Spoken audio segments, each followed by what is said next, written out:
नाज़रीन, अॼोके हिन मौज़ू ते चंद तमहीदी कलिमात अवां जे आॾो पेश करियां पियो, इन्हनि ते गौर करियो। फर्स्ट ऑफ ऑल, जेकॾहिं कोई असां मां पंहिंजो पाण ते गौर करे, हिकिड़ो जनरल मिसाल ॾियां थो, जॾहिं त क़ुरान ऐं हदीस जी गुफ़्तगू थींदी, पर हिकिड़ो अक़ली दलील ऐं इहा ॾियण सां बि फ़ाइदो थींदो आहे।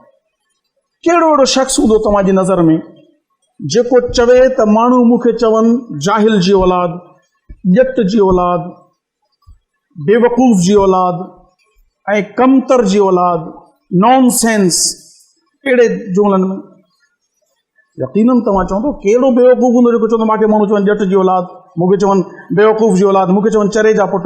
न, हर शख़्स इहो चवंदो त मूंखे माण्हू चवनि त मां आलिम दीन, या वॾो सुठे लफ़्ज़नि सां यादि कनि, मुंहिंजो पीउ जेको मां जेके आहियां बादशाह, शहज़ादो सॾनि मूंखे, शहज़ादो मूंखे सॾनि त ख़ूबसूरत इंसान, सुठे मतिलबु सुठे लक़बनि सां।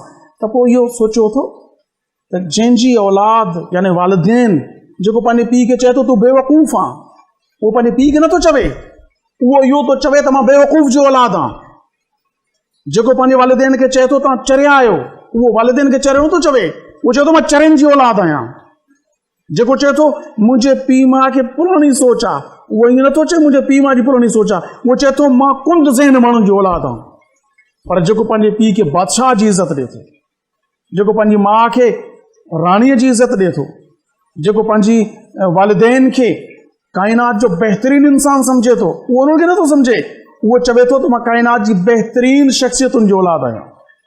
जेकॾहिं कोई चवे थो त मुंहिंजा पीउ माउ ॾाढा भला, उनजा कदम चुमे थो, उहो चवे थो त मुंहिंजा वालिदैन मां उन्हनि जी औलाद आहियां जिन जी माण्हू कदम चुमंदा आहिनि। हू पीउ माउ जा कदम नथो चुमे, हू इहो ॿुधाए थो पंहिंजे किरदार मंझां त मां उन्हनि जी औलाद आहियां जिन जा चङा भला कदम चुमंदा आहिनि।